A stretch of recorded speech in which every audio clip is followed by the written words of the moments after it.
Namaste bachcho, welcome back to our channel Yo-Yo Bio. We are talking about this chapter heredity and evolution, of which we are going to talk evolution in detail for this particular lecture. Evolution क्या होता है बेटा? Evolution is a slow and sequential changes over generations after generation.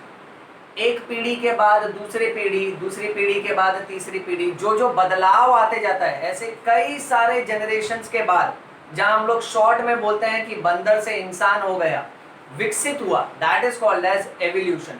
सो ऐसे बहुत सारे changes आते रहते हैं. अब एवोल्यूशन का डेफिनेशन देखते हैं बेटा. Evolution is defined as formation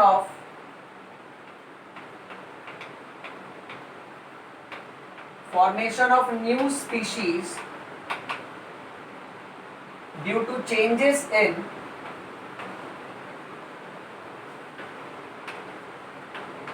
specific characters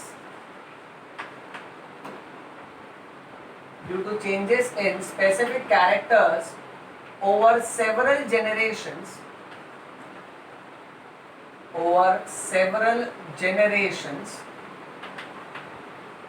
as a response to natural selection. As a response to natural selection is called as evolution. अब ये डेफिनेशन देखो, इसको अच्छे से समझ लो बेटा. ये डेफिनेशन कहता है कि फॉर्मेशन ऑफ न्यू स्पीशीज यानी नई प्रजाति का जन्म होता है due to changes in specific characters over several generation. एक पीढ़ी के बाद दूसरी पीढ़ी, तब बहुत सारे चेंजेस आते हैं कैरेक्टर्स में, गुण में, क्वालिटीज में बेटा. And these changes are coming up as a response to natural selection. Natural selection यानी नेचर सिलेक्ट करेगा कि कौन जिंदा रहेगा, कौन जिंदा नहीं रहेगा.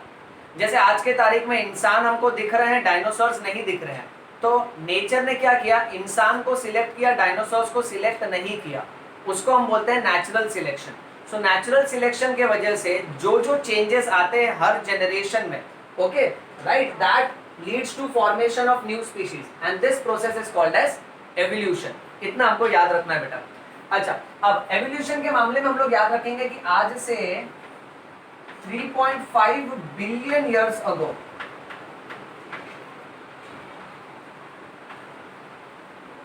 आज से 3.5 बिलियन साल पहले, बस 3.5 बिलियन साल पहले कोई जिंदगी नहीं थी इस धरती पर. There was no life forms on earth. उसके बाद सबसे पहला सिंपल लाइफ फॉर्म बना अलग अलग एलिमेंट से, अलग अलग ऑर्गेनिक कंपाउंड से और अलग अलग इनऑर्गेनिक कंपाउंड से. ओके, ये सिंपल एलिमेंट्स, ऑर्गेनिक और inorganic compounds gave rise to complex compounds. Complex compounds में दो एग्जांपल लेंगे बेटा. तो इससे तरह तरह के प्रोटीन्स बने और इससे तरह तरह के न्यूक्लिक एसिड बने बेटा. न्यूक्लिक एसिड यानी डीएनए और आरएनए बेटा, डीऑक्सी राइबो न्यूक्लिक एसिड और राइबोज न्यूक्लिक एसिड. सो आज से 3.5 बिलियन साल पहले इस धरती पर कोई भी जिंदगी मुमकिन नहीं थी. फिर धीरे धीरे पानी के अंदर ना सिंपल एलिमेंट्स, ऑर्गेनिक और इनऑर्गेनिक कंपाउंड्स बने बेटा. और ये सारे के सारे सिंपल कंपाउंड्स कन्वर्ट हुए कॉम्प्लेक्स कंपाउंड में. कॉम्प्लेक्स कंपाउंड के बाद सबसे पहला first primitive cell was formed.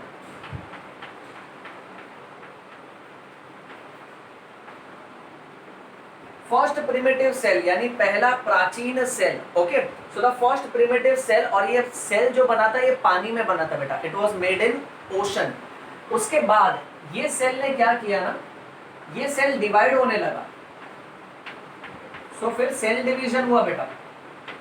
और डिवीजन के लिए इसको जितनी भी न्यूट्रिएंट्स और ताकत की जरूरत थी वो आजू बाजू के सराउंडिंग से ही उसने लेना चालू कर दिया. आजू बाजू में जितने भी केमिकल्स थे उसको खर्चा करके ये सेल डिवाइड होने लगा.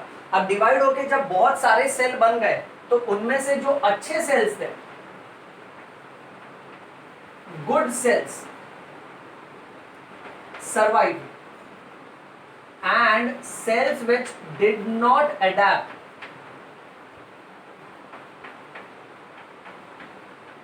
पेरिस्ड। पेरिस्ड यानी मर गए बेटा। यानी अब इतने सारे सेल बने तो उनमें से जो अच्छे वाले सेल्स थे वो जिंदा रहे, और जो सेल्स बदलते पर्यावरण के साथ अडेप्ट और एडजस्ट नहीं कर पाए वो सेल्स अल्टीमेटली मर गए। वो cells ultimately they became perished. Perished यानी मर जाना बेटा। अब इस तरह से ये सेल्स जनरेशन बाय जनरेशन बदलते गए, और अभी आज के तारीख में हमारे पास प्लांट्स और एनिमल्स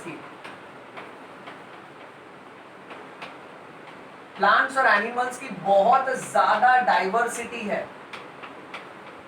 डाइवर्सिटी यानी वेराइटी बेटा।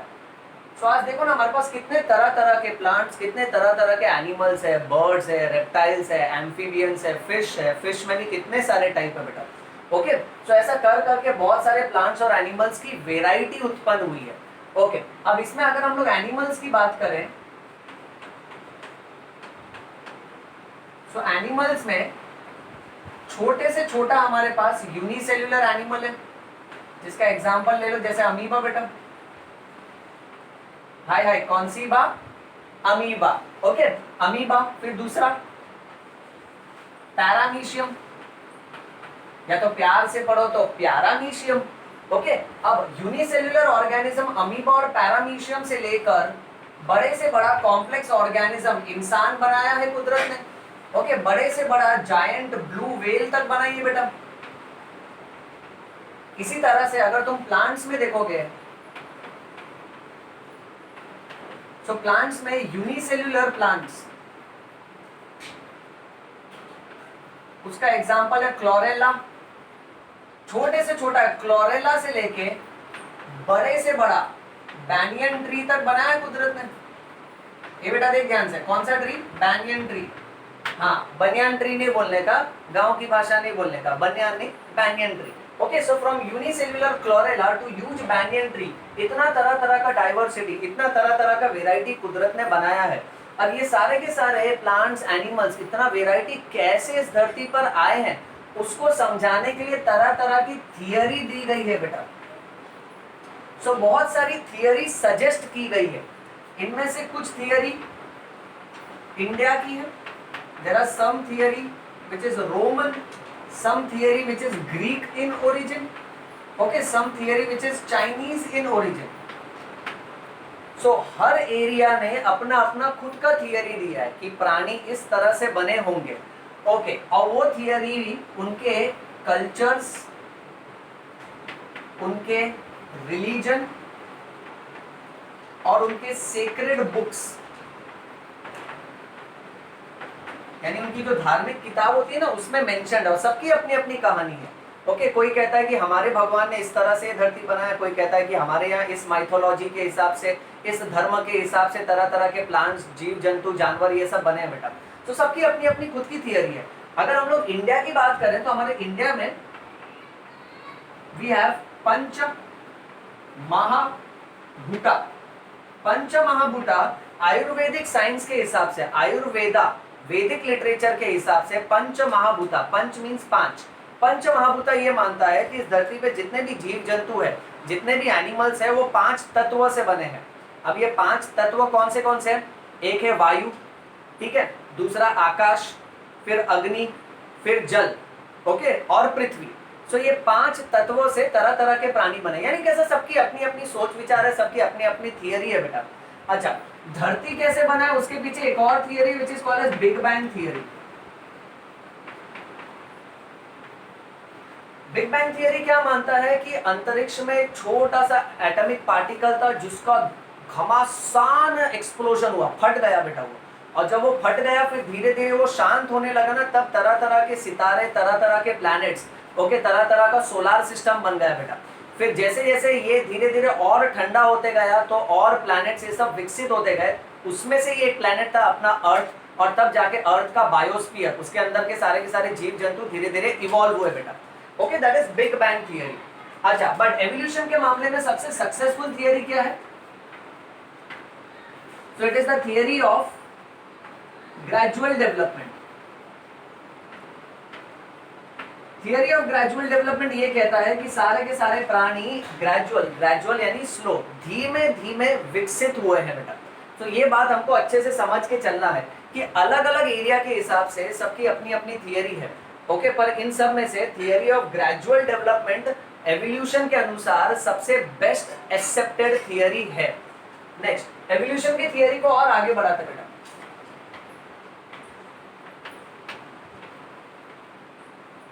चलो आखिरी पार्ट है बेटा, ध्यान से देखो। एवोल्यूशन का थियरी ये कहता है कि सबसे पहले ओशन में first life form was created, और जो भी फर्स्ट लाइफ फॉर्म था ना, दैट वाज प्रोटोप्लाज्म बेटा। यानी सेल के अंदर जो जेली लाइक मटेरियल होता है ना बेटा, साइटोप्लाज्म, उसके साथ साथ सेल के सारे कंटेंट, उसका न्यूक्लियस हो गया, माइटोकॉन्ड्रिया हो गया, ये सब। ओके, सो प्रोटोप्लाज्म, सो सबसे पहला प्रोटोप्लाज्म पानी में बना था बेटा। उसके बाद धीरे धीरे तरह तरह के सिंपल ऑर्गेनिजम्स बने जिनमें एक ही सेल्स था। तो सिंपल यूनिसेल्युलर ऑर्गेनिजम्स वर क्रिएटेड बेटा। उसके बाद कॉम्प्लेक्स मल्टीसेल्युलर ऑर्गेनिज्म बने बेटा, और कॉम्प्लेक्स मल्टीसेल्युलर ऑर्गेनिजम्स के बाद में फिर प्लांट्स और एनिमल्स का डाइवर्सिटी बना बेटा, यानी प्लांट्स और एनिमल्स के वैरायटी बने। अच्छा सर, ये सब होने में कितना साल लगा? ये तेरे को एग्जाम में पूछ सकते हैं। ये सब होने में it has taken 300 crores of years, यानी ये सब होने में 300 करोड़ साल लगे हैं। ये सब 300 करोड़ साल पहले की बात है, बस 300 करोड़ साल पहले, बस 300 करोड़, याद रखना बेटा। ओके, और जो एवोल्यूशन हो रहा था ना, एवोल्यूशन में जो जो बदलाव हो रहा था, जो जो चेंजेस हो रहे थे, these evolution changes were all round and multi-dimensional। All round और मल्टी डायमेंशनल, यानी हर प्रकार का बदलाव हो रहा था। इसीलिए प्लांट्स और एनिमल्स का इतना डाइवर्सिटी, प्लांट्स और एनिमल्स का इतना वेराइटी हमको देखने मिलता है बेटा। ठीक है, सो इतना बात याद रखो। अच्छा, ये तो ठहरा आज का लेक्चर बेटा। आने वाले लेक्चर में मैं तुमको सिखाऊंगा carbon dating method. Carbon dating method बहुत ही कमाल का मेथड है। इसके लिए मैं सेपरेट वीडियो बनाऊंगा बेटा, जहां हम डिस्कस करेंगे कि हमको जमीन से अगर कोई हड्डी मिलती है तो वो हड्डी किस जानवर की है, और वो जानवर आज से कितने साल पहले एग्जिस्ट करता था। सो time since death, okay, time of the fossil, वो हड्डी का समय अपने को पता चल सकता है थ्रू कार्बन डेटिंग मेथड। इस मेथड को बनाया था विलार्ड लिबी ने, ये अभी से याद रख ले बेटा। विलार्ड लिबी ने बनाया था, इनको मिला था नोबेल प्राइज। ओके, और इनका जो भी वर्क है ना, इनका वर्क पब्लिश हुआ था। It was published in the journal radio carbon. Okay, ये याद रखो। तो आने वाले लेक्चर में हम लोग कार्बन डेटिंग मेथड डिटेल में डिस्कस करेंगे। उसके साथ साथ में हम बात करेंगे homologous organ, analogous organ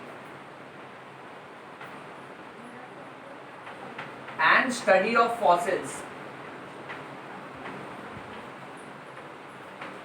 that is paleontological evidence. Paleontological का मतलब होता है फॉसिल्स बेटा। ओके, तो आप लोग फटाफट इसका एक स्क्रीनशॉट ले लो बच्चों। डन? ओके, अब जो नेक्स्ट लेक्चर है ना बेटा, नेक्स्ट लेक्चर में जहां हम लोग कार्बन डेटिंग, होमोलोगस, एनालॉगस और पेलियोंटोलॉजिकल एविडेंस डिस्कस करने वाले। ये सेक्शन सीबीएसई और एसएससी, 10th सीबीएसई और 10th एसएससी बोर्ड का सेम है। तो इसका वीडियो मैं कॉमन वीडियो बनाऊंगा, जो मैं इस वाले प्लेलिस्ट में भी ऐड कर दूंगा बेटा। सो आप लोग नेक्स्ट वीडियो देखना जो सीबीएसई और एसएससी का सेम है। तो ये मत सोचना कि मैं सीबीएसई का हूं तो मैं नहीं देखूंगा, मैं एसएससी का हूं तो मैं नहीं देखूंगा। ये दोनों सेम रहेगा बेटा, जो मैं पोस्ट कर दूंगा। ठीक है, तब तक इतना रिवाइज करिए, मन लगाकर पढ़ते रहिए।